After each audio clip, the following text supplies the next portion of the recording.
Hi everyone, I am Roslyn Anita, nursing tutor in Tribhuvan College of Nursing. Today I am going to present food hygiene. Objectives: introduction, definition of food hygiene, aims of food hygiene, benefits on food hygiene, importance of good hygiene, principles of sanitation and safety, branches of food hygiene, poor food hygienic practice, list the 5 keys for safer food, food hygienic and rules of food handlers. Introduction. Everyone who works with food is responsible for ensuring that consumers are protected from contaminated food and the risk of food poisoning, which causes extreme discomfort, absence from work or school, and in some cases, people get sick from food poisoning because the food they have eaten has contaminated bacteria, viruses, or chemicals. It can take from an hour to a few days to develop food poisoning depending on the cause. And the best way of preventing food poisoning is to use safe food handling practices. Bacteria are the biggest problem because they are so common and are found in soil, on animals, people, and even clothes. In the kitchen, bacteria often come from vegetables and raw meat. Definition of food hygiene. Food hygiene is defined as the measures and conditions necessary to control hazards and to ensure fitness for human consumption of a foodstuff, taking into account its intended use. Next one is aims of food hygiene.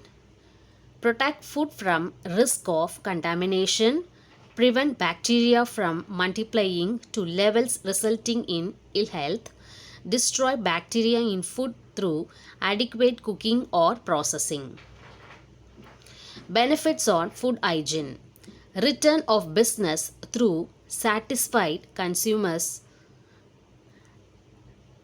good reputation, compliances with the law, high quality food and increased shelf life of food, good working environment for staff, boosting staff morale and job satisfaction. Importance of food hygiene. Provide safe and hygienic food, avoid food waste, build consumer trust, personal development, improve business efficiency. Next, coming to principles of sanitation and safety. Physical equipment and layout should allow good sanitary practices. Proper handling and storage of food should be ensured. Food should be protected by proper handling, distribution, and services. Glasses, utensils, and equipments should be thoroughly cleansed and sanitized. Floors, counters, tables, and chairs should be cleaned regularly. Rodents, hen, pests should be eliminated from the food areas. And coming to branches of food hygiene: milk hygiene, meat hygiene, fish hygiene, egg hygiene, hygiene of vegetables and fruits, food handlers hygiene, sanitation of eating places. Poor food hygiene practices: food poisonings, increased food wastage, pet inversions, complaints from customers.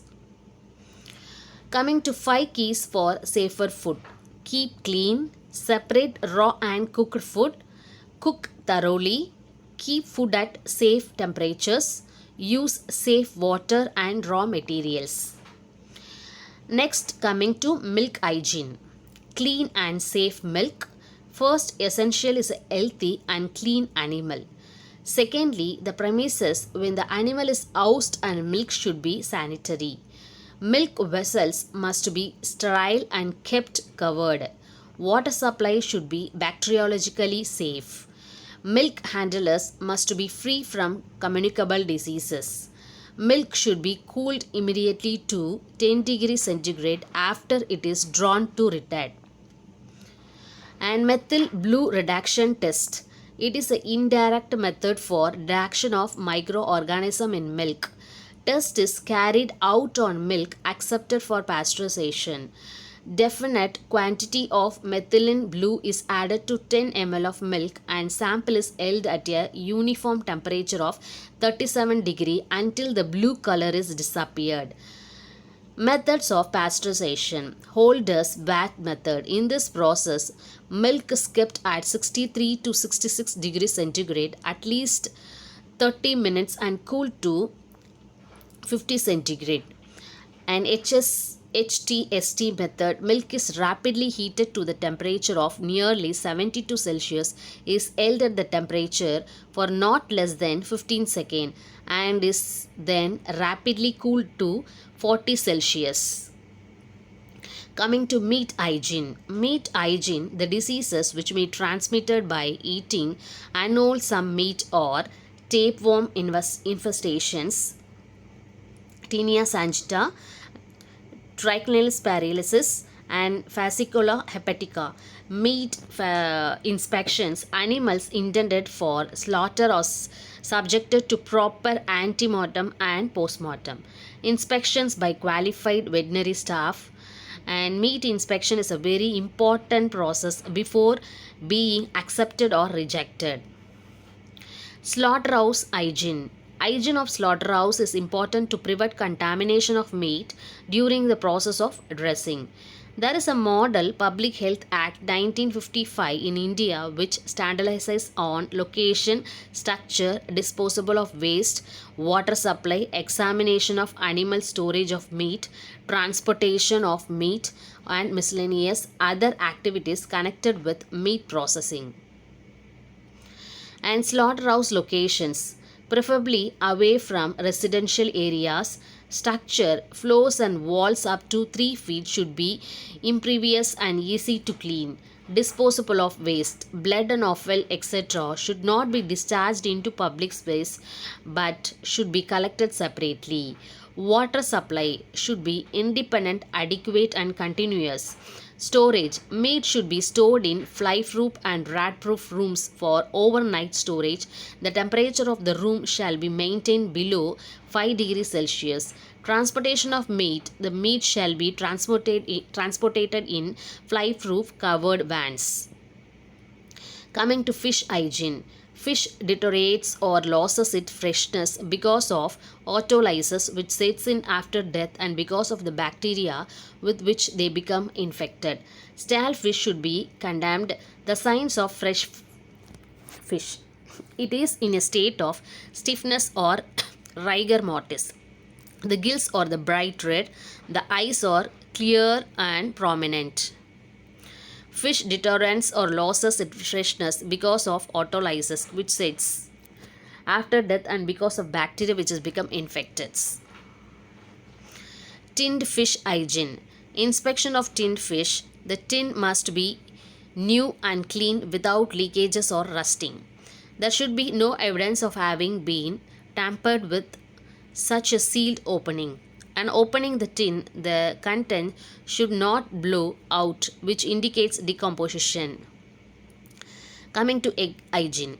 Although the majority of freshly laid eggs are sterile inside the shell, become contaminated by fecal matter from the hen. Microorganisms including pathogenic salmonella can penetrate a cracked shell and enter the egg yolk, leading to spoilage. Eggs can also be pasteurized to increase the shelf life. Fruits and vegetables hygiene. Vegetables and fruits host may pathogenic like bacteria, fungal, protozoan, which can enter the plant bacterial material during and after harvesting. Generally, proper washing and sanitation are employed to increase shelf life and protect safety. Freshly harvested products are routinely washed to remove soil, pesticides, residuals, insects, plant debris and microbes. Hygiene for food handlers. Food sanitation rests directly upon the state of personal hygiene and habits of the person working in food industries.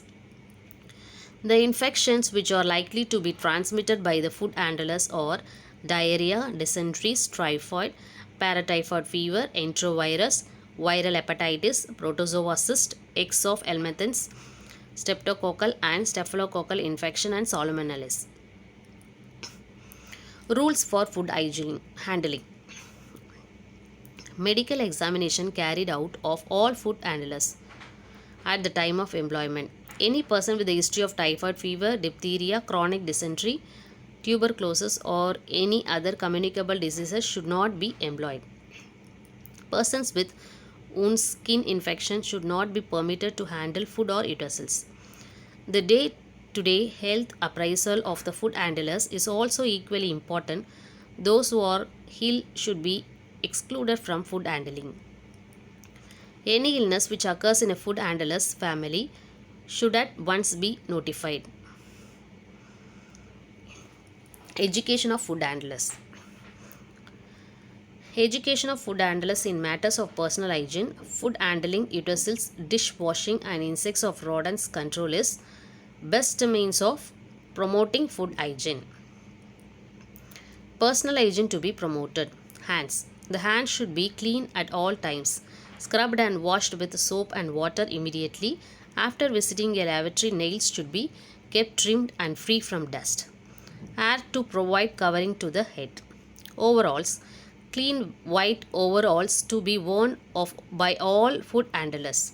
Habits. Coughing, sneezing in the vicinity of food, licking the fingers before the picking up of articles of food, smoking on food premises are to be avoided.